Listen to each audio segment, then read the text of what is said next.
जय हिंद दोस्तों। आज हम लोग क्लास 8 जो कि सामाजिक विज्ञान के इतिहास जो पुस्तक होता है उसके लेसन 4 पर पहुंच चुके हैं। हम लोगों ने लेसन 1, लेसन 2, लेसन 3 विस्तार पूर्वक पढ़ा है और आज हम लोग लेसन 4 हमारे इंस्टीट्यूट में वर्ग 6 से लेकर 12 तक पढ़ाई होता है। आप लोग अच्छी तरह से जानते हैं जो कि यहाँ पे एनसीईआरटी बुक पढ़ाई होता है। जिस भी विद्यालय में एनसीईआरटी बुक पढ़ाई हो रहा है उसके लिए आज का टॉपिक जो है, आज का जो लेसन है काफ़ी ही महत्वपूर्ण होने वाला है, क्योंकि जो आप लोगों का ज्ञान का भंडार है उसमें और अधिक आज ज्ञान का भंडार मिलेगा। हम लोग अपने आज इतिहास के बारे में जानेंगे जो इस पार्ट से बहुत ही इम्पोर्टेंट होने वाला है, जो कि आप लोग को बताया जा रहा है कि जो हम लोग का पार्ट 3 है उसमें अंग्रेजों ने और देखिए दोस्तों, आप लोग मेरा हर वीडियो दिखेगा उसमें हम शुरू में थोड़ा स्लो हल्का क्वेश्चन स्टार्ट करते हुए बीच में मॉडरेट और लास्ट में हार्ड ले जाते हैं ताकि आप लोग का माइंड उसका सेट अप करता जाए।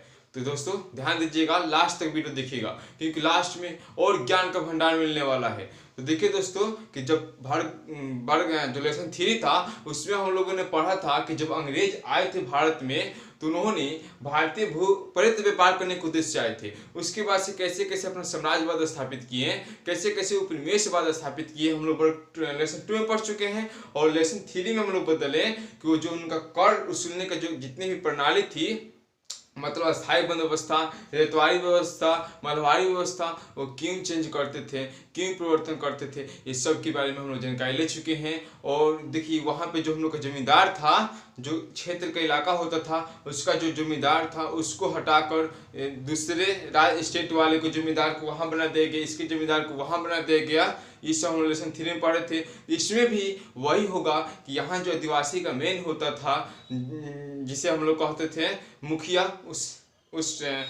कुल का, उस जो मोहल्ला था उसका, तो ये वहाँ गैर आदिवासी को लाकर उनका ठेकेदार बना दिए हैं, महाजन बना दिए हैं, जो सेम वही जमींदार वाला था। क्योंकि जो यहाँ का जमींदार होता था वो सीधे दिल के रिश्ते से जुड़ा हुआ था, उनमें पुराने संबंध थे।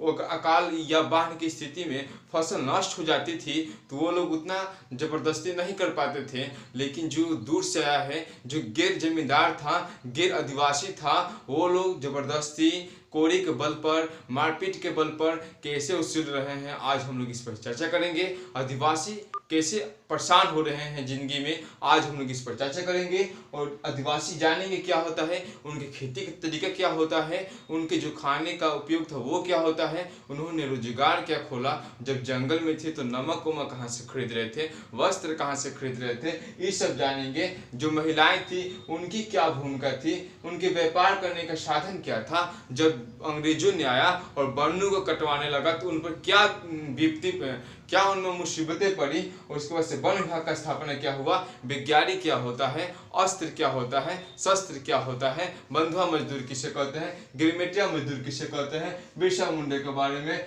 वस्तु विनिमय के बारे में, संथाल विद्रोह के बारे में, सिंधु कानून के बारे में, और जो गिंडालू लड़की है 13 वर्षीय लड़की के बारे में आज हम लोग, जो कि आप लोग का भी उम्र 13 से 14 वर्ष होगा, उनसे सीख मिलेगा कि क्या हमें करना है जिंदगी में। ये सब टॉपिकों के बारे में आज हम लोग विस्तार पूर्वक चर्चा करने वाले हैं। चलिए दोस्तों अब हम लोग शुरू करते हैं। तो देखिए इस चैप्टर में हम लोग का पहला ही है उपनिवेशवाद। तो जब कोई देश, हम बता दिए हैं पहले ही लेसन में कि जब कोई देश अपने से भिन्न संस्कृति वाले देश पर जाकर सिर्फ अपना अधिकार करते हैं, उस पर आर्थिक शोषण करते हैं, उपनिवेशवाद कहलाता है। और आर्थिक शोषण के साथ साथ उस पर अपना साम्राज्य स्थापित कर देते हैं तो साम्राज्यवाद कहलाता है। लेकिन आज हम लोग जनजातीय समाज पर महत्वपूर्ण भूमिका निभाएंगे। महत्वपूर्ण ध्यान, जितना भी ध्यान होगा आज हम लोग जनजातीय समाज पर ध्यान देंगे, क्योंकि उपनिवेशवाद की चर्चा हम लोग 3 पार्ट तक लगातार करते आ गए हैं। तो देखिए जनजातीय समाज, आदिवासी नाम से स्पष्ट है, मतलब यहाँ जो निवास करते हैं आदिवासी, नहीं कहते हैं आपका निवास स्थान क्या है, निवास स्थान क्या है मतलब आपका घर कहाँ है, हम बोलते हैं मतलब हम प्रॉपर कहाँ रहते हैं। तो उसी तरह से आदि मतलब इसे माइंड मैपिंग कीजिए, आदत, तो उसी तरह से आदि हो गया, नहीं हो गया मुझे आदि हो गया है, मुझे पढ़ने का लत लग गया है, लत यानी आदि हो गए हैं, हम पढ़ने के लिए आदि हो गए हैं। जब तक मैं समाज के एक पाठ नहीं पढ़ता तब तक मन नहीं लगता, जब तक मैं स्कूल में फर्स्ट नहीं आ जाता तब तक मैं संतुष्ट नहीं होगा। उसी तरह से आदिवासी मतलब जो यहाँ भारत है उसका मूल निवासी बोले तो आदिवासी थे, इसलिए आज उन्हें आदिवासी कहते हैं, जनजाति कहते हैं। ठीक है। उसके बाद से जैसे जैसे मानव विकसित हुआ, क्रो मैग्नन जिसे पुरुष कहते हैं, आज हम लोग हैं वही होता है, आदिवासी थे। अब हम लोग जानेंगे कि जो आदिवासी थे उनका घर क्या था। आदिवासी जो जितने भी लोग थे यानी जनजातीय समाज में उनका जीवन जानेंगे। तो आदिवासी जितने भी लोग थे उनका जो घर था वो जंगलों में था, जंगलों के बीच में था। जंगलों से जो लकड़ियाँ काटते थे, घास फूस के माध्यम से अपना घर बनाते थे। या और जो जनजाति पहाड़ी क्षेत्र में रहते थे और गुफा में रहते थे, वहाँ पर जंगल का प्रयोग करते थे। और खाते क्या थे, तो जो पेड़ पौधा से प्राप्त होता था, फल फूल कंद, और खेती भी करते थे। बताएंगे खेती कैसे कैसे करते थे। फल फूल कंद ये सब जितने भी थे ये सब खाते थे। वो छोटे मोटे जानवरों का भी शिकार करते थे, जैसे हिरण हुआ, तीतर हुआ, पक्षी हुए, ये सब जानवरों का शिकार करते थे। लेकिन वह अधिकांशतः फल फूल कंद ही खाते थे, साग सब्जियां ही खाते थे। अब जानेंगे हम लोग कि उनकी खेती। तो देखिए जो आदिवासी समतलीय क्षेत्र में रहते थे, मैदानी क्षेत्र में रहते थे, अर्थात बिहार हुआ, उत्तर प्रदेश हुआ, मध्य प्रदेश, ये सब जितने मैदानी क्षेत्र हुए इस सब के जो रहते थे, हरियाणा हुआ, तो वे लोग क्या करते थे, जो उनका क्या था, जंगल था, उसको साफ कर देते थे, फिर उस पर खेती करते थे। फिर उस पर क्या करते थे, खेती करते थे। और जब तक खेती करते थे जब तक कि उसमें मिट्टी में उर्वरता शक्ति रहे, क्योंकि उस समय तो उनको खाद बनाना उतना नहीं आता था। तो उतना समय तक फसल को, जमीन को साफ कर देते थे, फिर क्या करते थे, खेती करते थे। फिर जब उस यानी 2-3 साल में उस जमीन का उर्वरक शक्ति समाप्त हो जाती थी, तो उसके बाद वो क्या करते थे कि उस जगह से अब दूसरे जगह पर जंगल को साफ कर देते थे और फिर क्या करते थे, खेती करते थे। जिससे तो वहाँ खेती कर रहे हैं, लेकिन जो पहले वाले जंगलों पर जो उसको छोड़ दिए थे, तो बरसात आता था, बरसात के मौसम में बरसात होता था, तो फिर वहाँ पे क्या होने लगता था, जंगल जग जाता था, जिससे जंगलों का भी अस्तित्व बना रहता और उनका कृषि का भी कार्य चलता रहता। इससे हम लोग कहते थे झूम खेती। क्या बोलते थे इसे, इस खेती को कहते थे झूम खेती। झूम खेती यह जो खेती था इसे बोलते थे झूम खेती। यह जो खेती था उसे बोलते थे झूम खेती। नाम से स्पष्ट है, झूम झूम यानी मतलब यहाँ एक खाली तो वहाँ एक खाली। इसको बोलते थे घुमंतु कृषि, यानी घूम घूम कर खेती करो, नाम को ही तोड़िए। स्पष्ट है, नाम को ही तोड़ा जाए। तो झूम खेती या घुमंतु कृषि यानी घूम घूम कर खेती कीजिए। मतलब एक जगह हो गया, फिर दूसरी जगह हो गया, फिर तीसरी जगह हो गया। और देखिए वो उनको बोला जाए तो वो जंगलों को भी बर्बाद नहीं कर रहे हैं, क्योंकि यहाँ से वो जा रहे हैं, फिर 2-3 साल तक खेती करते थे, फिर वो दूसरी जगह कर रहे हैं खेती, तो 2-3 साल में फिर वहाँ जंगल जब जाता था, फिर वो साफ कर वहाँ भी खेती कर लेते थे, या वहाँ जंगल का अस्तित्व बना रहता, जंगल बर्बाद नहीं होता। तो झूम खेती और घुमंतु कृषि आप लोग अच्छी तरह से जान गए। मतलब झूम खेती में होता क्या है कि एक जंगल साफ कर दीजिए, 2-3 साल तक खेती कीजिए, तब तक जब तक उर्वरता शक्ति बनी रहे। उर्वरता शक्ति समाप्त हो जाने पर वो दूसरी जगह खेती करते थे। यही होता है झूम खेती और घुमंतु कृषि में। और जो पर्वत है, जो पर्वतीय पठारों पर रहते थे, वो भी ऐसा ही तरीका वो लोग अपनाते थे। अब देखिए जो आदिवासी थे उनकी दैनिक आवश्यकताएं मतलब बोल सकते हैं जैसे हम लोग का दैनिक आवश्यकताएं, पढ़ने के लिए कॉपी चाहिए, कलम चाहिए, खाने के लिए चावल चाहिए, गेहूं चाहिए, दाल चाहिए, मतलब जो हम लोग का प्रतिदिन आने वाले उपयोगी चीज होते हैं उसी को बोलते हैं दैनिक आवश्यकताएं। तो देखिए जंगलों से दैनिक आवश्यकताएं, मतलब आदिवासी तो जंगल में थे, तो उनको जंगलों से दैनिक आवश्यकताएं क्या क्या प्राप्त होती थी। तो जंगलों से दैनिक आवश्यकताएं में लकड़ियाँ जलावन के लिए, क्योंकि उस समय थोड़ी ना एलपीजी था, लिक्विड पेट्रोलियम गैस वाला तो पर खाने बनाते थे। वो लोग तो किससे बनाते थे, चूल्हा पर, यानी लकड़ी से खाना बनाते थे, यानी लकड़ी जलावन के लिए लकड़ी चाहिए था। उसके बाद से वो खाना खाने के लिए कंदमूल, फल, शहद का वहाँ पे तो आदिवासी देखबे करते हैं, शहद, रानी जो मधुमक्खी होती है और सहायक मधुमक्खी से क्या होता है, शहद बनता है। इसमें मात्र एक रानी मधुमक्खी होता है। मेरी बातों को आप लोग कंसंट्रेट होकर सुनिएगा और सिर्फ ध्यान से सुनिएगा, और सेकंड बार में लिखिएगा। जैसे हम बोल दिए कि शहद में एक रानी मधुमक्खी होती थी, जीके भी हो जाएगा, क्योंकि अच्छे अच्छे एग्जामों में इसे पूछता है। ये जानिए कि 8वीं क्लास तक नहीं है, ये जितने भी अदर क्लास होंगे इससे रिलेटेड, या जितने 8वीं के पाठ होते हैं समाज भूगोल जितने, उससे रिलेटेड ही रहते हैं अगले क्लास में। ठीक है, तो शहद जड़ी बूटियाँ आप लोग जानते हैं, जितने भी आयुर्वेदिक औषधि दवा बनती है वो आप लोग से कहा जाता है कि जड़ी बूटियाँ से बनी हुई है। तो उस समय आदिवासियों को जड़ी बूटियाँ आसानी से मिल जाती थी। फिर जो छोटे जानवर थे उनका शिकार करते थे, जैसे हम लोग बताए हैं, हिरण हुआ, तीतर हुआ, या कोई पक्षी हुआ, उसका भी वो लोग शिकार करते थे। अब देखिए, जब जंगलों में रह रहे थे आदिवासी, तो उनको तो व्यापार करने के लिए कुछ ना कुछ तो चाहिए था। और वो जो पशु रखे थे, जैसे गाय रखे थे, बैल रखे थे, बकरी रखे थे, या अन्य पशु रखे थे, उनके लिए चारागाह जो था वो जंगलों से उस समय आसानी से मिल जाता था। उनके लिए चारागाह मिल जाता था, फसलों के लिए चारा मिल जाता था, और सब कुछ उनके जंगलों से जितनी भी जरूरत होती थी अधिकांशतः जंगलों से प्राप्त कर लेते थे। लेकिन बचा कि अगर उनको जंगल से इतना सब मिल गया तो नमक तो जंगल से नहीं ना मिल सकता है, तो नमक हुआ, और जो उनका वस्त्र हुआ, और अन्य चीज़ जो कि उनके आवश्यकता के लिए चाहिए थी छोटी मोटी, उन्होंने अब व्यापार, मतलब जो गांव के छोटे मोटे बाजार थे उनमें वो जाते थे और क्या करते थे, अपना जो आवश्यकता थी उसको खरीदते थे। तो देखिए, उन्होंने बाजार के लिए वस्तु विनिमय प्रणाली थी उन लोगों के पास, उनके पास तो इतना पैसा नहीं था।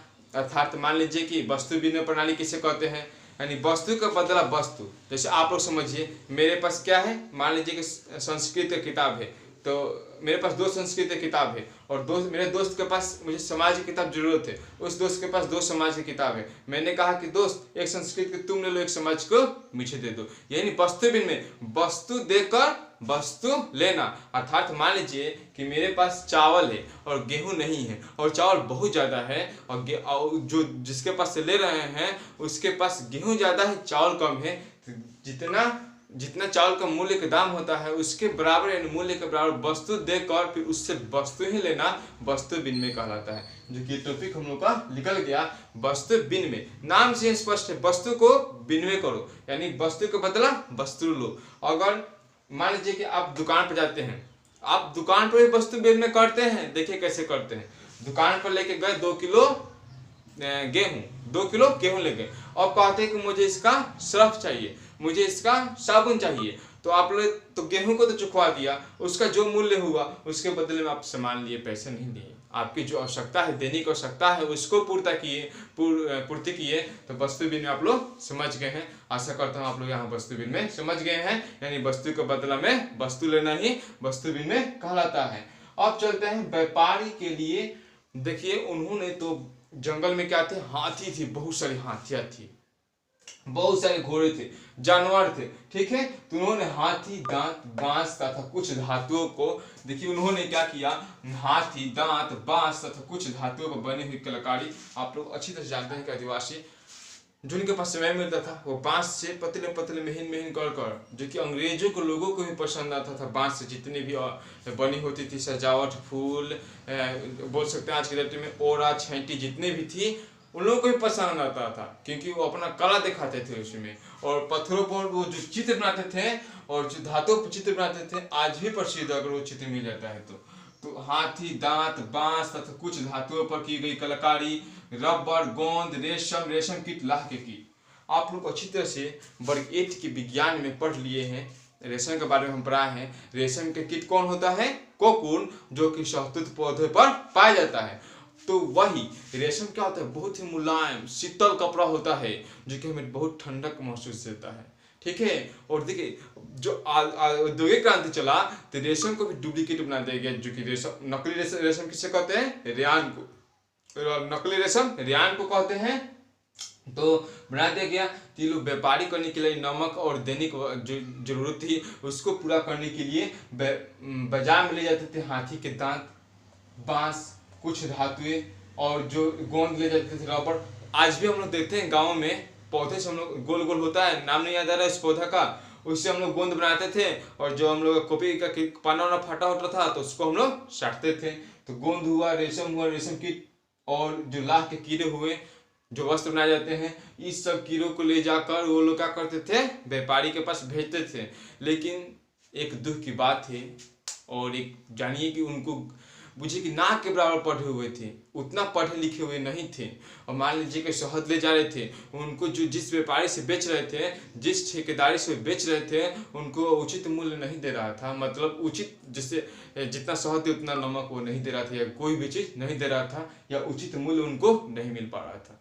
ठीक है, तो वो उतना पढ़े लिखे नहीं थे, लेकिन उससे उनका क्या चल रहा था, दैनिक काम चल रहा था। यानी नहीं बोलते हैं जैसे अपने मातृ लैंग्वेज में, ना खैला बिना उज्जैन, ना नहीं खैला बिना मरेंगे नहीं उज्जैन, उतना उन लोगों का जीवन ऐसा ही चल रहा था। यानी ना उतना कमा पा रहे थे, ना अपने आप को विकसित करने लायक भी कमा पा रहे थे, सिर्फ जीवन चलने लायक ही कमा पा रहे थे उतना। ठीक है, और जो महिलाएं थी, तो मान लीजिए कि खाली पुरुष नहीं ना काम करेंगे, आदिवासी में महिलाएं भी काम करेगी। और देखिएगा जब अंग्रेज आए हैं, ये तो भी जान रहे हैं आदिवासी के बारे में, अंग्रेज आए हैं कैसे सताए हैं, जो ईसाई मिशनरी आई है इनको कैसे सताए हैं। हम लोग तो 3 कट्ठे व्यवस्था जान गए कि कैसे बिहार के लोगों को, चंपारण के लोगों को 12-12 घंटा, 8-8 घंटा नील के पानी में कैसे रखता था लोग।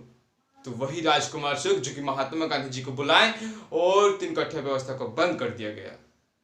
कैसे कैसे अत्याचार करते थे लोग, बंधुआ मजदूर बनाते थे लोग, सब अब जानेंगे लोग, जो कि बहुत ही इमोशनल बात है। कृपया यहाँ पे लाइक कर दीजिएगा, क्योंकि आप लोग इमोशनल में डूबते जाएंगे। सब्सक्राइब कर लीजिएगा, बेल आइकन घंटी को दबा लीजिएगा, ताकि हर पाठ आप लोग के पास मिल जाए। तो देखिए जो महिलाएं थी वो चटाई बनाने, बुनाई करने और वस्त्र बनाने में महत्वपूर्ण भूमिका निभाती थी, जो क्योंकि उनका घर में अपना काम कर कर, रोजमर्रा वाला काम कर कर, उसके बाद से वो लोग बांस के चटाई बनाती थी, बुनाई करती थी, वस्त्र बनाती थी, तो वैसा वो लोग करती थी। अब देखिए क्या हुआ धीरे धीरे कि अब अंग्रेजों द्वारा जब गांवों को पूर्ण रूप से स्थापना कर लिया गया, तो उन्होंने देखा कि भारतीय रेलवे स्थापना करना था। आप लोग जब जानेंगे ना, आप लोग को जो मेंस में पूछा जाएगा ना दरोगा एग्जाम देने के लिए, आप लोग को दरोगा ये बड़का एग्जाम देना है ना, तो जाइएगा ना, तो उसमें होता है कि पूछा जाता है कि बताइए कि अंग्रेज के आने से क्या फायदे हुए और क्या नुकसान हुए। तो कुछ फायदे हुए हैं तो बहुत सारे नुकसान हुए हैं, कुछ फायदे हुए हैं तो बहुत सारे नुकसान हुए हैं, वही जानेंगे। देखिए कि भारत में पहली बार रेल, आपसे पूछा जाए कि भारत में पहली बार रेल कब चली थी, तो 16 अप्रैल 1853 ईस्वी में। यानी 1850 के बाद से क्रांति ला दी गई और पर्णों को कटवाया जाने लगा। उत्तराखंड में सुंदरलाल बहुगुणा ने चिपको आंदोलन चलाया, अभी चर्चा करने वाले हैं। तो 16 अप्रैल 1853 ईस्वी में बंबई से थाने के बीच 34 किलोमीटर में, जो कि उस समय कौन थे, डलहौजी थे। अर्थात पूछेगा कि भारतीय रेल का जनक किसे कहा जाता है, तो लॉर्ड डलहौजी को अभी नोटबुक में लिख लीजिए, लॉर्ड डलहौजी, भारतीय रेल का जनक लॉर्ड डलहौजी, जो कि भारत में रेल की स्थापना कब हुई थी, रेलवे लाइन के 16 अप्रैल 1853 ईस्वी में। किस शहर से किस शहर के बीच में चली थी, तो मुंबई से थाने के बीच में चली थी। इसकी दूरी कितनी है, तो 34 किलोमीटर है, 40 किलोमीटर घंटा की रफ्तार से चली थी ट्रेन। और जानिए कि जो उस समय था, जो पटरी थी, आप लोग ध्यान देखिएगा, शायद आप लोग अभी देखे होंगे, आज जो पटरी है उसके नीचे तो क्या है, ढलाई वाला है। जो हम लोग का पटरी उस पर रखा जा रहा है, देखिएगा ढलाई वाला है। जो हम लोग रेल फाटक क्रॉस करते हैं तो उस पर लाद धरते हुए जाते हैं, आप ध्यान दिए होंगे, वो ढलाई वाला है, फिर भी कहीं कहीं अभी लकड़ी वाला है। तो उस समय रेल लाइन बहुत लंबी लंबी बिछाई जाने लगी, और क्या प्रयोग किया जाने लगा, लकड़ी का प्रयोग किया जाता था। आज भी है, आप लोग कहीं जाइएगा शहरों में दिखेगा कि वहीं सड़ रहा है उसी तरह से। तो बहुत सारे अंग्रेजों ने जंगलों को कटवाया, और जो लॉर्ड डलहौजी है इसने एक अच्छा काम किया है कि नर बलि प्रथा, जो कि नर यानी मतलब जीव जंतुओं को जो बलि दी जाती है, उस प्रथा को प्रतिबंध इसी ने करवाया था।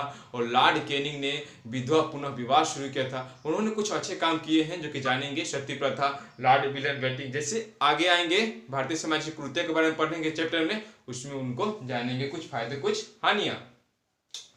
तो वन विभाग जो कि अभी रेलवे बना है, तो स्लीपर बोलते हैं किसको, वही जानेंगे।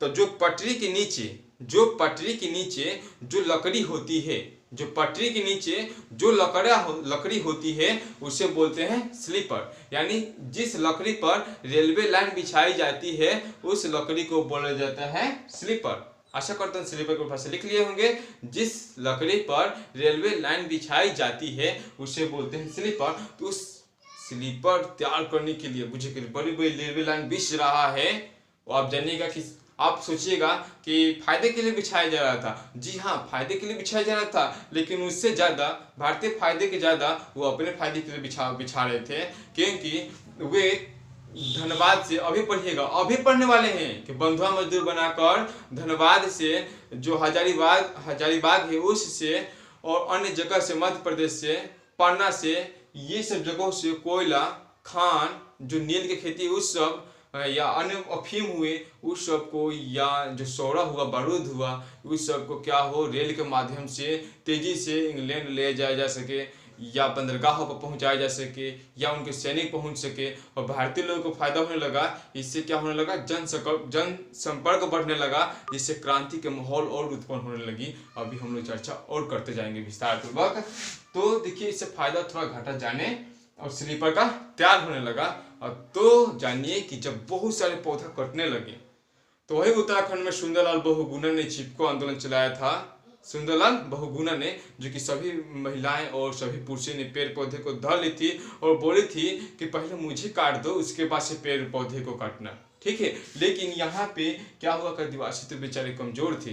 लेकिन यहाँ पे जानिए कि तिलका माझी, अंग्रेजों के खिलाफ पहला आक्रमण तिलका माझी, बिहार के रहने वाले, जो कि भागलपुर जिला के बिहार में, तो बिहार के रहने वाले तिलका माझी, उन्होंने क्या किया कि तीर धनुष से एक कलेक्टर को मारकर बुरी तरह से घायल कर दिया, जिससे उसकी मृत्यु हो गई।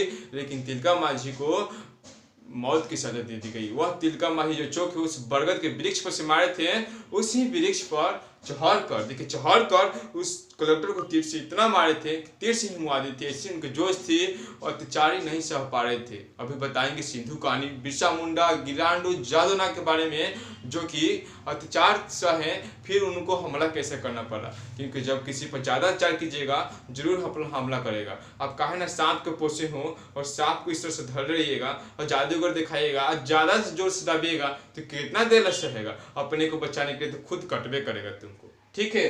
तो उसी तरह से ये जो स्लीपर था बनवाने के लिए बहुत अंग्रेज पेड़ पौधे को कटवाने लगे, जिससे आदिवासियों को इसका सामना बहुत मुसीबत आने लगा। क्योंकि उनके चारागाह के लिए, अब देखिए पशुओं को चारागाह के लिए चाहिए था, शहद उतना नहीं मिल पा रहा था, गोंद, रेशम कीट, जो हाथी के दांत, सब जानवरों को उन्होंने भी हटाना शुरू कर दिया। तो इनको ये सब नहीं मिलेगा तो बाजार में नहीं बेच पाएंगे। जब नहीं बेच पाएंगे तो जो बाजार से उनकी दैनिक और सरकारी पूर्ति थी वो नहीं हो पाएगा। तो क्या होने लगा, जब कटाने जाने लगा तो अंग्रेजों ने सोचा करी तो वन तो पूरा खाली हो जाएंगे, इसी की बहुत जनसंख्या है, वनों के काटने में बहुत पेड़ खत्म हो रहे हैं। और ये जो वन काटने की जो प्रणाली थी यह ठेकेदारों को दे दी जाती थी। यानी मतलब क्या नहीं होता, बोली लगाना, जैसे जमींदारों को फाट देने पड़े हैं कि जो सबसे ज्यादा इधर वसूल करके देगा, जमींदारी में कर वसूल कर देगा, वो उसी की जिम्मेदारी रहेगी। वरना था सूरज के डूबने के पहले उसकी जिम्मेदारी छीन ली जाएगी। इसी के डर से जमींदार बलबस्ती कोरे के बल पर किसानों से जल्दी कर वसूलते थे। तो वैसा ही इसमें भी बोली लगाया जाता था कि जो ठेकेदार ज्यादा वन काट दे, तो बेचारा ठेकेदार तो बहुत वन काटता था। और उसमें जानते हो जब ये सब वन कटने लगा तो आदिवासी बेचारा खुद रोजगार मांगने के लिए ठेकेदारों के पास, जो महाजन के पास, सूदखोरों के पास, सेठ के पास जाने लगे और खुद इसमें काम करने लगे। और अन्य जगह फैक्ट्री में गए हैं, अन्य जगह गए हैं, अभी चर्चा करने वाले हैं। तो वन विभाग, जो कि इसका स्थापना इसलिए हुआ क्योंकि कोई भी ठेकेदार कितना काट रहा है वन, किस क्षेत्र में काट रहा है, इसकी जानकारी उनको पता लगाना था। क्योंकि तेजी से खत्म होने की जो हम लोग का जंगल था उसकी समस्या बरकरार होने लगी थी। तो 1864 ईस्वी में अंग्रेजों ने, जो कि वन विभाग था, उसका स्थापना कर लिया था। और 1865 ईस्वी में अधिनियम बना दिया, यानी इसकी नियम बना दिया। अधिनियम यानी नियम बना दिया। और नियम में यह रखा गया कि उन्होंने जो जंगल काटा था उसके जंगल पर, देखिए, जो कि आदिवासी मानते थे कि जो मेरा जंगल है, हम कर काहे देंगे तुमको, ये कहते थे, हम कर तुमको काहे देंगे, क्योंकि यह मेरा पूर्वजों के द्वारा उगाया गया फसल यानी उगाया गया कृषि के लिए भूमि है, मेरे पूर्वजों के ये जमीन है, वो लोग मानते थे। ठीक है, तो जब अंग्रेज उनके पूर्वजों की जमीन पर वो अपना कब्जा कर लिए, तो सोचिए कि वन विभाग का स्थापना के तहत उन्होंने वन अधिनियम बनाया और उसके तहत जितने ही वन कटे थे उस पर नए नए वृक्ष लगाना शुरू कर दिए, सागवान के, नीम के, जो जिससे क्या हो भविष्य में उनके जो कि बड़े बड़े जहाज हैं, जहाज कौन, पनिया जहाज, ताकि व्यापार हो जाए, जो बड़े बड़े जहाज है, रेल पटरियाँ बिछाने के लिए स्लीपर है, और अन्य औजार, बैट के लिए भी यहाँ से ले जाते थे। आप लोग जानते हैं कि इंग्लैंड जो है क्रिकेट का जन्मदाता है, और अन्य लकड़ियों से औजार जो बनाए जा सके, अच्छे औजार, अच्छे मजबूत जो पौधे थे ये लगाने लगे। तो बेचारे लोग तो कंदमल फूल इसी तरह से अब गोल होने वाला है, तो ये लगाने लगे। जब ये खुद अपना पौधा लगाएं तो सोचिए कि आदिवासी को क्या उसमें जाने देंगे। तो दो नियम बना दिए। एक नियम वो कि जहां तुम रह रहे हो उसका तो कर देवे करोगे, जहां तुम रह रहे हो उसका तो कर देवे करेगो। एक दूसरा कि जो बड़े जंगल वाले क्षेत्र थे उसमें अब तुम नहीं जा सकते हो, जो जलावन के लिए तुम फ्री से, जो तुम कह रहे थे कि पूर्वजों की जमीन है, जलावन के लिए तुम फ्री से जो लकड़ी चुन रहे थे, पत्ते चुन रहे थे, जो पशुओं को कहीं चराने के लिए भेज रहे थे। आज हम लोग तो अपने गांव में नहरों पर चराने के लिए भेज देते हैं ना, तो उससे कहीं चराने के लिए भेज देते थे जंगल में, अब नहीं।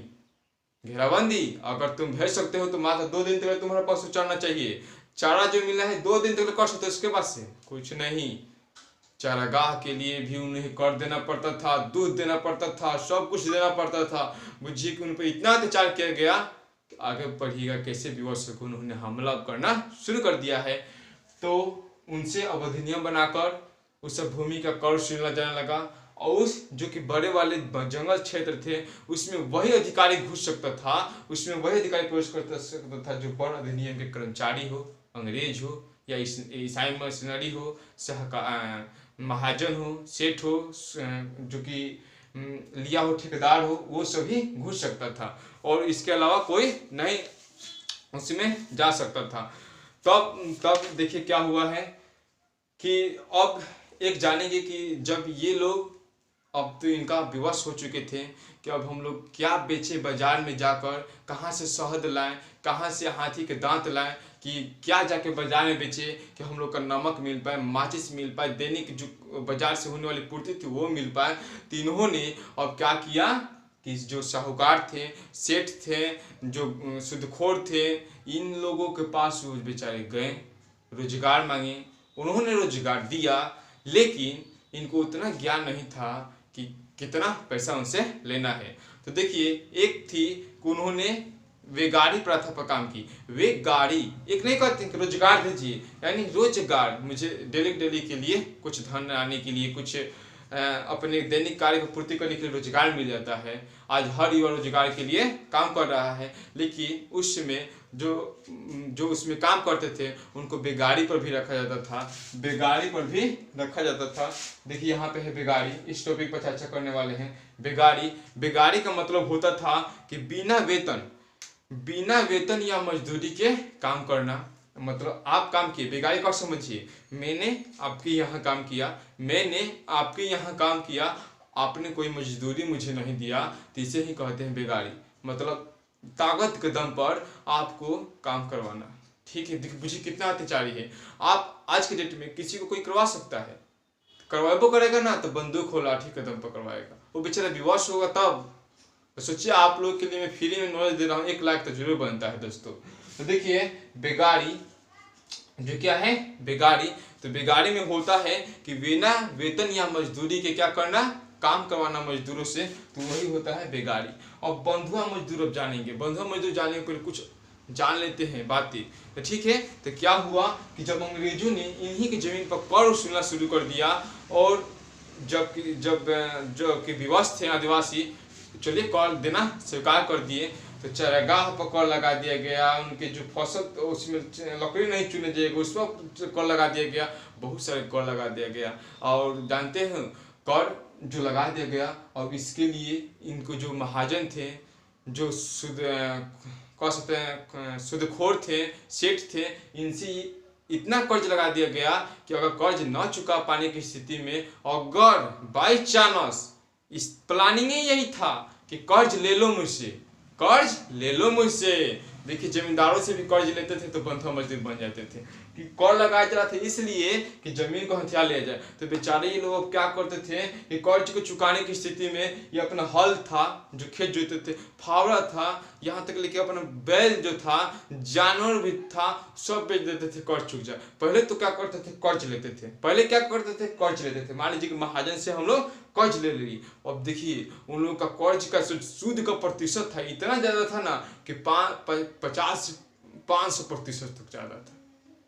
बुझिए आज तो 5% पर दी जाती है, चाहे 3% पर, उसमें 50 से 500% ज्यादा था। तो अब इन लोग ना के बराबर पढ़े हुए थे, बुझेबे नहीं किए कर रहा था कि हम 5 रुपए के मान लीजिए के लिए, मान सपोर्ट चलिए 5 रुपए के लिए है उनसे कर्ज, तो कितना रुपये इनसे शुद्ध होगा उतना देर चुकाने में बुझा ही नहीं रहा था।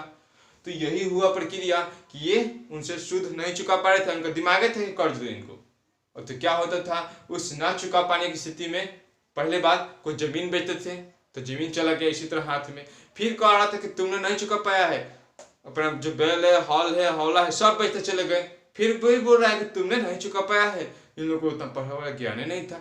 फिर जो सब अपना कुछ बीत जाता था तो खुद ये बंधुआ मजदूर, बंधुआ ही नहीं बांध कर रखो, कब तक, जब तक तुम मेरा शुद्ध सही धन नहीं दे देते हो, जो कर्जा लिए हो उसको नहीं दे देते हो। यही है बंधुआ मजदूर में कि कर्ज चुकाने के लिए बिना वेतन के मालिक के यहाँ काम करना, तब तक काम करना जब तक सूद सहित कर्ज न चुक जाए। यानी बिना वेतन के मालिक के यहाँ काम करना, जब तक काम करना तब तक कि सूद सहित कर चुक न जाए। बुझे बंधुआ मजदूर में होता है, और चुकवे नहीं करेगा क्योंकि तो पढ़े लिखे नहीं थे। तो क्या होता था, जिसका नहीं चुक पाता था फिर उसका जो बेटा हुआ वो बेचारा फ्री में काम करता था। आप लोग कहानी भी सुने होंगे, कोई बताता है कि जैसे मान लीजिए पापा हैं, उनको अंग्रेज खूब मारा है, तुम मेरे को नहीं दे रहा, तो अपने बेटों को भी लगा देते थे, चलो भाई कि 2 आदमी काम करेंगे तो इससे तो शुद्ध चुकेगा ना मालिक से, गोड़ इससे लगा कर विवश हो जाते थे। लेकिन वो इतना क्रूर था कि उनके पर दया नहीं आती थी। जानते हैं कि वो तो जो इस क्षेत्र का मालिक था, जो सरदार होता था, उसको तो महाजन वो हटा दिया है, कहीं दूसरे गैर आदिवासी को लाया है, इस जगह वाले को वहां लेके गया है। मुझे कितना अत्याचार करने वाला था। अंग्रेज दिमाग से लड़ता था, बल से नहीं, बल से लड़ता था। आदिवासी कोई कमजोर नहीं थे। या प्लास्टिक युद्ध में देखे ही होंगे आप लोग, राय जानते हैं। अब हम लोग चलते हैं अस्त्र। अब हम लोग थे आदिवासी विवश हो गए थे, बंधुआ मजदूर बन चुके थे, अब वो विवश थे, अब हमें हमला करना है, नहीं तो हम लोग कब तक जिंदगी जिएंगे बंधुआ मजदूरों की तरह। कब तक बंधुआ मजदूर अंग्रेज जान से बनाते थे, जो कि नाव को खेव कर उन्हें इंडिया से यूरोप ले जाना होता था। तो नाव को जो खेते थे, बड़े बड़े नावों को, तो जो खेने काम करते थे सब बंधुए मजदूर जाते थे, जो कि बहुत सारे देशों में भी बसे हैं। तो वो जाते थे। तो अमेरिका में बस बंधुआ मजदूर है, इन्हीं के भारतीय में है। वहाँ के जो है दास जो है वो अब्राहम लिंकन जो है वो बंद कर दिए हैं, ठीक है, बंद किए थे वही। तो अस्त्र है, अस्त्र जो कि उन्होंने अस्त्र और शस्त्र तो ये नहीं उठा पाए, लेकिन अस्त्र शस्त्र दोनों उठाए। चलिए अस्त्र में जानते हैं कि जो फेंककर चलाया जाए, जो फेंककर चलाया जाता है, अस्त्र हम उसे बोलते हैं, जो फेंककर चलाया जाता है उसे अस्त्र बोलते हैं, और शस्त्र जो हाथ में रहकर चलाई जाती है उसे शस्त्र बोलते हैं। तो अस्त्र में बोलेंगे, जैसे में अस्त्र में आ जाएगा लाठी हुआ, भाला हुआ, तीर धनुष हुआ, ये सब आ जाएंगे अस्त्र में। शस्त्र में तो आप लोग जानबे करते हैं आधुनिक काल में कितनी औजारें हैं लड़ने के लिए। और वस्तुविन में ये सब के बारे में हम लोग जान गए। अब देखिए क्या हुआ कि जब आदिवासी थे, उन्होंने असम के चाय बागानों में, हजारीबाग एवं धनबाद के कोयला बागानों में,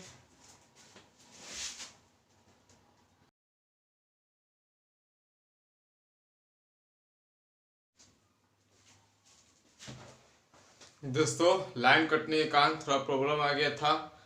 मुझे आप लोग के लिए कितना देर तक मुझे वेट करना पड़ा, क्योंकि हम बोर्ड पर लिख चुके थे, तो दूसरा विषय पढ़ाते हैं। तो देखिए हम लोग जब आ गए थे यहाँ पहले कि वे लोग क्या करने लगे, जो व्यापारी थे जैसे कि जो आदिवासी थे उनको तो क्या कर विवश कर दिया गया था, उनको जल पर कब्जा कर दिया गया था। तो जो दैनिक आवश्यकता थी उसको पूर्ति करने के लिए अब उन्हें तो कमाना जाना पड़ेगा। कितना दिन तक विवश हो पाएंगे? कहिएगा कि आप लोग बंधुआ मजदूर बन जाते थे, काहे न जाकर दूसरा जगह कमा लेते थे। आप लोग के दिमाग में ऐसा होगा कि जब बंधुआ मजदूर बन सकते हैं तो काहे न जाकर दूसरा जगह कमा सकते हैं। तो ये बात सही है दोस्त। लेकिन वो जैसे ही मान लीजिए कि असम की में सबसे अधिक चाय होता है, असम में चाय बागानों में गए, हजारीबाग एवं धनबाद में कोयला के लिए गए, और जो वहाँ ठेकेदार होता था ना, ये लोग ठेकेदार के थ्रू जाते थे। जैसे देखिएगा किसी का गरीब भाई होता है, किसी के गरीब के कोई पापा होते हैं, मम्मी होता है, किसान होते हैं ना, वो ठेकेदार के थ्रू जाता है कोई भी काम करने ना। तो बेचारे के एक दिन में कितना 400 मजदूरी देना है ना, 400 मजदूरी देना है ना, तो 350 देगा। क्या कहेगा 50 रुपया तो हमारा ठेकेदारी के अंदर खट रहा है, तो ले लेगा। तो ऐसा ही ये लोग क्या करते थे, जो ठेकेदार होते थे बेचारे को कम मजदूरी देते थे और उनसे काम करवाते थे, लेकिन अधिक से अधिक फायदा कमाते थे। नहीं होता है कि बोर्ड को निर्माण करने में 500 रुपये खर्चा है, तो हम इसको ठेका ले लिए है, इसको ठेका ले लिए 1000 में, तो हम इस पर एक मजदूरी लगाए और मजदूरी को वो बेचारे एक दिन में बनाया, उसका मजदूरी हुआ 400 रुपया, मैंने उसको दिया 200 रुपया, तो कितना फायदा हुआ? 800 रुपये फायदा हुआ। इस तरह से ठेकेदारों को फायदा हो रहा था। आशा करता हूँ कि आप एग्जाम्पल के थ्रू अपने एग्जाम्पल मानते हुए ही समझे होंगे। और देखिए जब इनका तो और विवश होने लगा, तब देखिए धर्म पात्रण होने लगा, यानी एक धर्म को दूसरे धर्म में परिवर्तन करना। जैसे मान लीजिए कोई हिंदू धर्म का है, उसे मुसलमान धर्म स्वीकार करना, कोई मुसलमान धर्म का है, उसे हिंदू धर्म का स्वीकार करना, यानी धर्म पात्रण होने लगा, यानी बोल सकते हैं एक लखा से इसका होने लगा। तो यहाँ पे जो कि हम लोग का आदिवासी थे, बोल सकते हैं भारत के उत्तरी पूर्वी और पूर्वी जितने राज्य थे वहाँ पे, और जितने भारत में आदिवासी थे वहाँ पर ईसाई के लोग आए थे। वो लोग देखिए क्रिसमस डे सब कुछ जितने हैं ना, वो अपने धर्म का प्रचार करने के लिए ही मना रहे थे। वो सोच रहे थे कि भारत के लोग भी ईसाई धर्म को मानने लगे ईसाई धर्म को। तो उन्होंने ईसाई मिशनरी को देखिए भेजा है। देखिए यहाँ पे क्या दिमाग रहा है, यहाँ पे उन्होंने कूटनीति कैसा चला है कि अंग्रेज का ही काम है फुट डालो राज करो। तो उन्होंने क्या किया, अब आए हैं आदिवासी के पास, अब कहने लगे हैं कि तुम ईसाई धर्म अपना लो। ईसाई जो आए हैं, जो गुरु आए हैं, उनके जो जैसे हम लोग का हिंदू धर्म का जो लोग होते हैं उनका पंडित होता है, मुसलमान धर्म का मान लीजिए जो होते हैं वो होते हैं कुरान जो होता है उनका वो होते हैं, तो वो सब सिख का अलग होता है। तो वो जो आए हैं जो ईसाई धर्म के, वो बोल रहे हैं कि तुम ईसाई धर्म अपना लो, मैं तुम्हें साहूकारों से, सेठों से, ठेकेदारों से, सूदखोरों से जो तुम्हारे सूद लिए हैं वो तुम्हें माफ कर दूंगा। क्यों हुआ? देखिए ये लोग भी चाहते ना तो कुछ कर सकते थे। जैसे हम लोग जानते हैं कि जब उसमें जो महाजन आए थे खूब पुर्चा पर लिखे थे तो जला दिए थे महाराष्ट्र में, जो कि पाठ हम लोग 2 में पढ़े थे, बहुत मजा आया था, बहुत ही अच्छा वाला पाठ है। तो इसमें क्या हुआ कि वो लोग ईसाई धर्म की लालच दे दिए हैं कि तुमको महाजन से, सूदखोर से, सेठ से, ठेकेदार से सबसे सहायता करेंगे। तो जो थे आदिवासी भले इंसान, वो लोग तो मान गए बात को। सोचिए देखिए गरीब जब इंसान होता है ना, देखिए जो गैर आदिवासी आए थे वो अत्याचार कर रहे थे, लेकिन ये उन पर हमला नहीं कर रहे थे, उनको आदर्श ही मान रहे थे। नहीं बोलते हैं हित देवता है, हित क्या है? देवता है, वो हित ही मान रहे थे। सोचिए जो गरीब इंसान होता है ना, वो तो गरीबी के माथे पर चढ़ गया है, वो जानता है गरीबी का मतलब। वो किसी जो धनी के वो बेचारा विवश मिल जाता है तो जितना होता है ना उसी में से दे देता है अपना धन। तो उसी तरह से ये लोग नहीं चाहते थे कि हमला किया जाए, ठीक है, या जो झेल लिया होता है मुसीबत वही जानता है। तो ये तो बेचारा नहीं जाने उन्हें कूटनीतियों को, और ईसाई धर्म भी स्वीकार लिए, ठीक है, धर्मपात्रण भी कर लिए। और देखिए जो कि इनका जो था कूटनीति, ये मिशनरी सेठ साहूकार एवं बिचौलिए के साथ मिलकर आदिवासियों पर खूब आर्थिक एवं शारीरिक शोषण करने लगे। आर्थिक शोषण का मतलब का कि जो ये लोग जितना भी सामान वस्तुएं उनसे बेचते थे, या जैसे 5 रुपये का कर्ज लिए तो उससे 50 गुना या 500 गुना क्या लगाना, उस पर सूद लगाना यानी आर्थिक शोषण करना, और शारीरिक शोषण क्या यानी बोल सकते हैं कि बंधुआ मजदूर बनाना, बेगारी करना यानी बिना वेतन के काम करना, खूब काम कराते थे। मुझे कितना दर्दनाक सीन होने वाला था उस समय। तब इनमें जनजातियों में था और विद्रोह शुरू होने चल गया, जो कि भारत की सबसे बड़ी जनजाति है भील जनजाति। भारत की सबसे बड़ी जनजाति अपने नोटबुक में जो लिखिए, भारत की सबसे बड़ी जनजाति भील जनजाति है, जो कि गुजरात, आंध्र प्रदेश, जो कि राजस्थान है, त्रिपुरा है, कर्नाटक आदि राज्यों में यह जो जनजाति है पाया जाता है। और इन सब राज्यों में भी महाजनों और साहूकारों का विद्रोह शुरू हो गया है। और जो कि कंध जाति पूछेंगे कहाँ है, तो उड़ीसा जो है उस समय उड़ीसा जो था बंगाल प्रांत में था। बंगाल प्रांत में 3 राज्य थे, बिहार, उड़ीसा, झारखंड। तो जो कि उड़ीसा तो 1936 में अलग हुआ है और झारखंड 15 नवंबर 2000 ईस्वी को अलग हुआ है। तो ऐसा ही हम लोग जानेंगे। तो अब देखिए क्या हुआ, अब संथाल आंदोलन हुआ। संथाल आंदोलन कहाँ हुआ है, तो बिहार में सब संथाल आंदोलन हुआ, जो कि छोटा नागपुर बिहार इसलिए बोल रहे हैं। संथाल आज के डेट में तो बिहार और झारखंड बोल सकते हैं, और बंगाल बोले सबसे पहले सब में आ जाएगा। ठीक है, तो हुआ था। तो बिहार में 2 विद्रोह हुए थे। एक विद्रोह हुआ था संथाल विद्रोह और दूसरा का विद्रोह हुआ था मुंडा विद्रोह। दूसरा का विद्रोह हुआ था मुंडा विद्रोह। पहला विद्रोह हुआ था संथाल विद्रोह, दूसरा का विद्रोह हुआ था मुंडा विद्रोह। अब देखिए जो कि संथाल विद्रोह का नेतृत्व करते थे, संथाल विद्रोह के जान लेते हैं। तो उसका नेतृत्व जो कर रहे थे वो 2 भाई सिंधु और कान्हू कर रहे थे। सिंधु और कान्हू कर रहे थे। और जो देखिए सिंधु की एक बहन थी, सिंधु की बहन। और जब जानेंगे ना आदिवासी, अच्छा मान ली पुरुष कर रहे थे और महिला भी काम कर रही थी, तो महिला ने अंग्रेजों से कैसे लड़ा, महाजनों से कैसे लड़ा, शेर से कैसे लड़ा, इस सब के भी जानेंगे। क्या महिला का उदाहरण नहीं रहा, महिला भी शान सम्मान वाली है, क्योंकि भारतीय समाज में पुरुष और महिला गाड़ी के 2 पहिए हैं। एक ढीली पड़ जाए तो गाड़ी चल पाएगी, नहीं चल पाएगी। तो आप जानिएगा कि पुरुष जितना हमला किए हैं उससे ज़्यादा न कर दी होगी महिला। अभी देखिएगा लड़की जितना देख रही है, कृपया ध्यान दीजिए इस बात को कि संथाल विद्रोह सिंधु एवं कान्हू ने किया था। सिंधु की जो बहन थी फूलो और झानू। सिंधु की बहन कौन थी, फूलो और झानू। तुम्हें आप लोगों को सावित्रीबाई फुले के बारे में पढ़ना, जब पढ़िएगा तो कितनी लड़ी है, संघर्ष की है। बहुत से लड़कियां हैं जो बहुत संघर्ष की है, अभी जानना है तुम लोगों को। फूलो झानू ने अंग्रेजी कैंप में घुसकर, जो सिंधु की बहन थी कौन थी, फूलो झानू ने अंग्रेजी कैंप में घुसकर 21 सैनिकों को, देखिए 21 सैनिकों को तलवार से मार डाला था। कितने सैनिकों को, 21 सैनिकों को। कौन कौन, सिंधु की बहन फूलो और झानू, यहाँ याद रखना है कौन कौन, फूलो और झानू, जो कि 21 सैनिकों को मार डाला था। अब हम लोग जानेंगे मुंडा विद्रोह, जो सेकेंड विद्रोह हुआ था मुंडा विद्रोह, जिसका नेतृत्व किए थे हम लोग बिरसा मुंडा। इनका जन्म हुआ था 15 नवंबर 1874 ईस्वी में, छोटा नागपुर में हुआ था। इनका जन्म छोटा नागपुर में हुआ था। इनके पिता का नाम यानी बिरसा मुंडा के पिता का नाम सुगना मुंडा, माता का नाम कदमी था। कुल देवता सिंह बोगा थे। अब सिंह बोगा से कैसे प्रेरणा लिए हैं अभी हम लोग जानेंगे, तब मृत्यु पर चर्चा करेंगे। अभी इनका हम लोग मृत्यु नहीं कराते हैं। तो इनका जन्म हो गया किस, मुंडा जनजाति में, और 15 नवंबर 1874 ईस्वी में छोटा नागपुर में हुआ। सुगना मुंडा इनके पिता थे, माता कदमी थी, कुल देवता सिंह बोगा थे। देखिए ये तो मुंडा जनजाति में जन्म हुए हैं। जब ईसाई मिशनरी आए हैं तो इनसे भी ईसाई धर्म अपनाए हैं। इसने बिरसा मुंडा जो थे उन्होंने भी ईसाई धर्म अपनाए हैं। फिर जब जाना है कि नहीं ये हम लोग के लिए नहीं है, ये जो बिचौलिया हैं ये हम लोग के लिए नहीं है, फिर इन्होंने मुंडा अपना जनजाति का नेतृत्व करने लगे हैं। और देखिए जो कुल देवता इनका सिंह बोगा थे, इनसे नए धर्म के प्रतिपादन की प्रेरणा ली और अपने आप को इन्होंने भगवान का अवतार घोषित किया। नहीं कहते हैं कि जैसा आप सोचिएगा, आप सोच रहे हैं आज कि मुझे इस पाठ को ठीक से पढ़ना है, आप ठीक से पढ़ पाइएगा। मुझे इस पाठ से अच्छा से ज्ञान अर्जित करना है तो ज्ञान अर्जित कर पाइएगा। ठीक है, तो चाहे आप सोचिएगा कि मुझे स्कूल में फर्स्ट आना है तो उसके अंश तक तो जरूर पहुँच जाइएगा या फर्स्ट आ जाइएगा, ऐसा ही सोचा जाता है।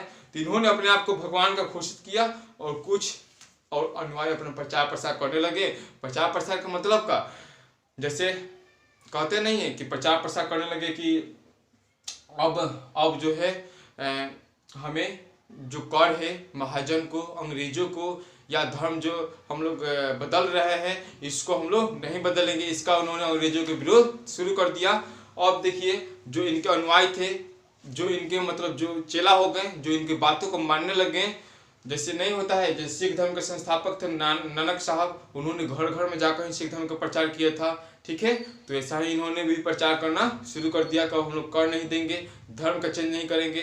तो इनके अनुयायी जो थे यानी चेला जो थे, इनकी संख्या बहुत बढ़ते चली गई और बिरसा ने अब मुंडा राज शुरू कर दिया और उन्होंने बोला कि अब महारानी विक्टोरिया का राज समाप्त हो गया।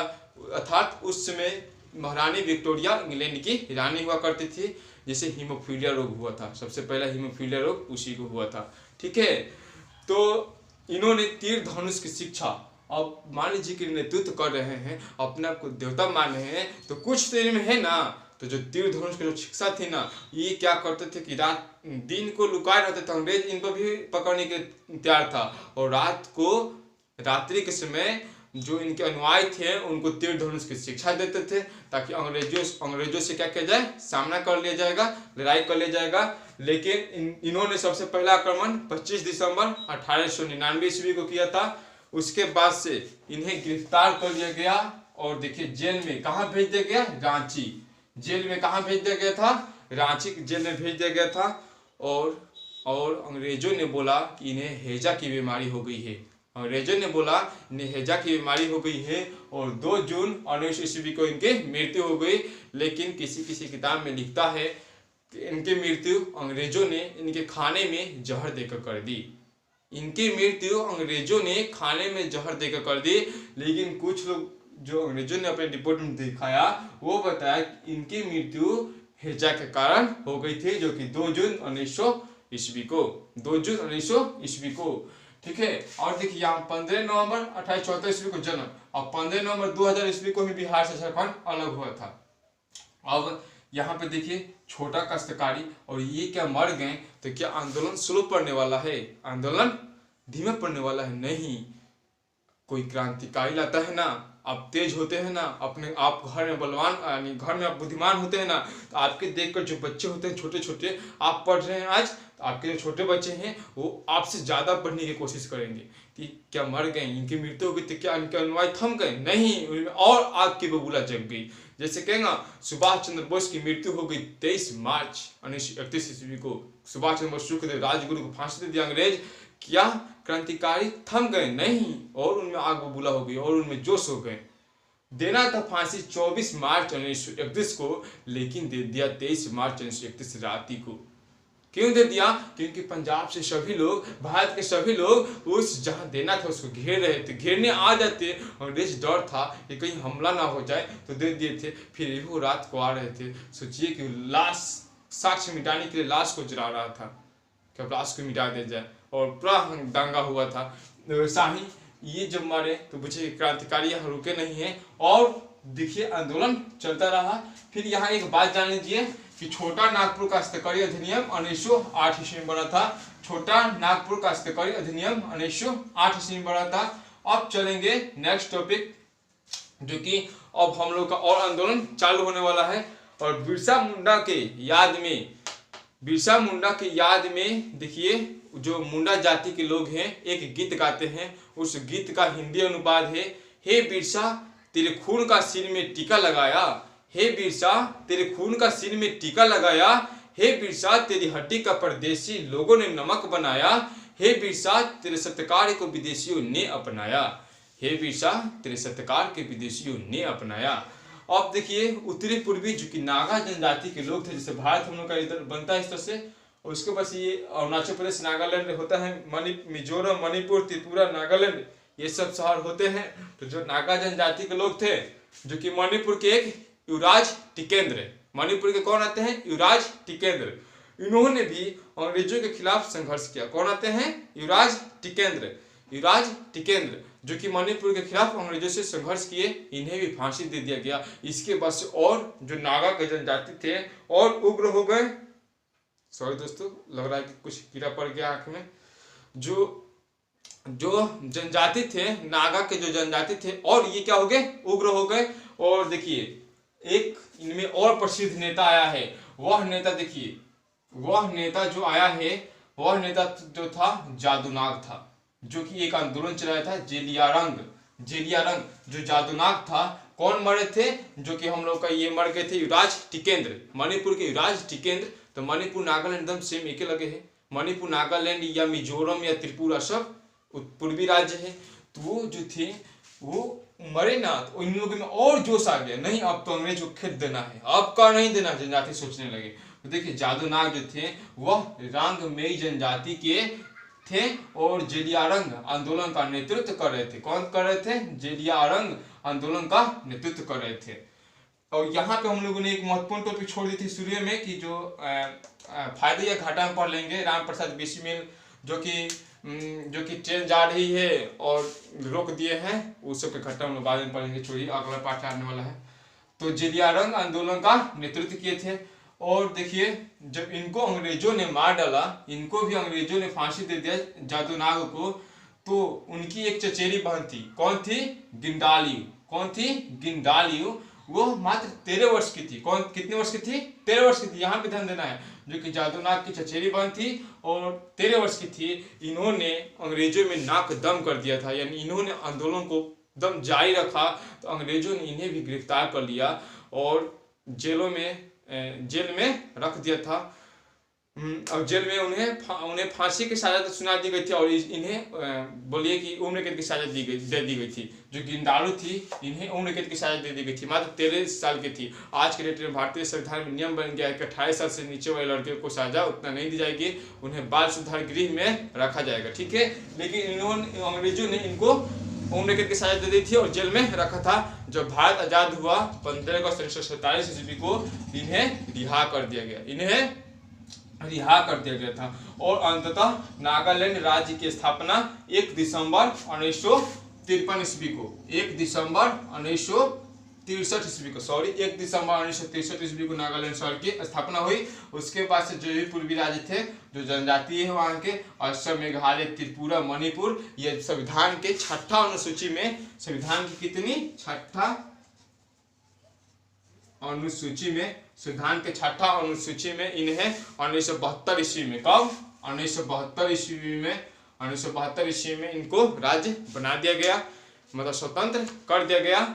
अब हम लोग जानेंगे कि जनजातीय विद्रोह में महिलाओं की भूमिका। तो जनजातीय विद्रोह में जाने की सिंधु की जो बहन थी फूलो और झानो, उन्होंने अंग्रेजी के कैंप में घुसकर 21 सैनिकों को अपने तलवार से मार डाला। इसके बाद से जानेंगे कि जो मुंडा विद्रोह में बिरसा मुंडा की महिला साथी थी साली और चंपी। कौन थी? साली और चंपी, जो कि बिरसा मुंडा के साथ सैन्य संगठन में महत्वपूर्ण भूमिका निभाई थी। और इनकी जो बेटी थी कौन? बुनी और थीमी, नागी और लेमू, उन्होंने भी अंग्रेजों के लिए काफी तलवार और लोहे के छड़ पर लड़ा था। और देखिए संथाल विद्रोह में राधा और हीरा नाम की महिलाएं ने ग्रासा, कुल्हाड़ी, लाठी जैसे हथियारों से भी अंग्रेजों के खिलाफ संघर्ष किए थे।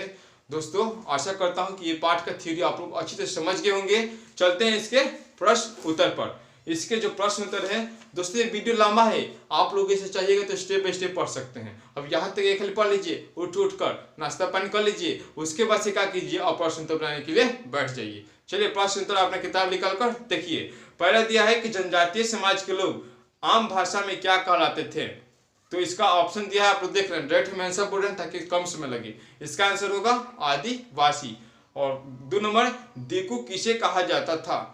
दिकू गैर आदिवासी को कहा जाता था, मतलब जो दूसरे जगह से आए थे उनको बोला जाता था दिकू बोला जाता था, यानी दिकू को हम परिभाषा शायद छोड़ दिए हैं। तो दिकू गैर आदिवासी सेठ है महाजन जो अधिक ब्याज पर क्या करते थे? ऋण उसूलते थे और उनका शोषण करते थे, यही दिकू है। दिकू यानी चर्चा हो चुका है इसके दिकू का। और सेकंड है कि बिरसा मुंडा किस क्षेत्र के निवासी थे? तो बिरसा मुंडा अभी हम लोग पढ़े छोटा नागपुर के निवासी थे। और 4 नंबर, गिंडालियू ने अंग्रेजी सरकार की दमनकारी कानूनों को नहीं मानने का क्या भाव जनजातियों में जमकर गांधी जी के किस आंदोलन से तुलना की जाती है? तो यहाँ पे हम छोड़े हैं, जो कि प्रश्न से ही हो जा रही है, जो कि हम लोग का जो ये जादू नाग थे जेलियांग आंदोलन जो चलाए थे जेलिया रंग आंदोलन जो चलाए थे, यह आंदोलन गांधी जी के सविनय अवज्ञा आंदोलन से तुलना की जाती है। कौन आंदोलन से? सविनय अवज्ञा आंदोलन से तुलना की जाती है। जो सविनय अवज्ञा आंदोलन जो कि 24 दिनों तक चला था, यानी 12 मार्च 1930 ईस्वी से लेकर, जिसे दांडी यात्रा भी बोलते हैं, 6 अप्रैल 1930 ईस्वी तक चला था। 322 किलोमीटर शायद गांधी जी इसमें पैदल चले थे, जो कि नमक बनाने के कानून को इन्होंने उल्लंघन किया था, तोड़ा था। ठीक है, तो सविनय अवज्ञा आंदोलन से तुलना की जाती है। झारखंड राज्य किस राज्य के विभाजन का परिणाम स्वरूप बना है? तो आप लोग अच्छी तरह से जानते हैं कि बिहार राज्य के विभाजन का परिणाम स्वरूप बना है, जो कि 15 नवंबर 2000 ईस्वी को होगा इसका आंसर। और जोड़े मिलाने के लिए बोला है मिलान चिन्ह। पहला है कि जादोनाग अभी हम बताए हैं, जादोनाग जेलियारांग आंदोलन से बना दीजिएगा। बिरसा मुंडा के मतलब बिरसा मुंडा के कुल देवता पूछा है तो सिंह बोगा हो जाएगा। और कंध जाति तो उड़ीसा, जो कि हम लोग थ्योरी में चर्चा कर चुके हैं। टिकेत्र सिंह जीत मणिपुर, जिसे फांसी दे दिया गया था। जतरा भगत ताना भगत आंदोलन। ठीक है, अब चलते हैं प्रश्न उत्तर। इसे सिर्फ हम समझा देंगे, आप लोग क्या कीजिए अपने भाषा में लिखिएगा, क्योंकि बोला जाता है परीक्षार्थी यथासंभव अपने शब्दों में उत्तर दें। जो अपने शब्दों में आप लोग उत्तर दीजिएगा तो आप लोग को लंबे समय तक याद रहेगा। ठीक है दोस्तों, चलिए इसको हम समझा देते हैं। पहला प्रश्न है कि 18वीं शताब्दी में जनजातीय समाज के लिए जंगल की क्या उपयोगिता थी? तो बताइएगा। यही बतवा कि जंगल से वो लोग दैनिक आवश्यकताएं, लकड़ी, कंद मूल, फल, शहद, जड़ी बूटे, छोटे जानवर, ये सब प्राप्त करते थे। और जो है कि रबर, गोंद, रेशम, ये सब प्राप्त कर व्यापारों में वस्तु विनिमय का भी काम करते थे। जंगलों से वो लोग जलावन प्राप्त करते थे। जितनी भी उपयोगी चीजें हैं इसमें आप लोग लिख सकते हैं। ठीक है, उनका रहने का निवास स्थान वही था।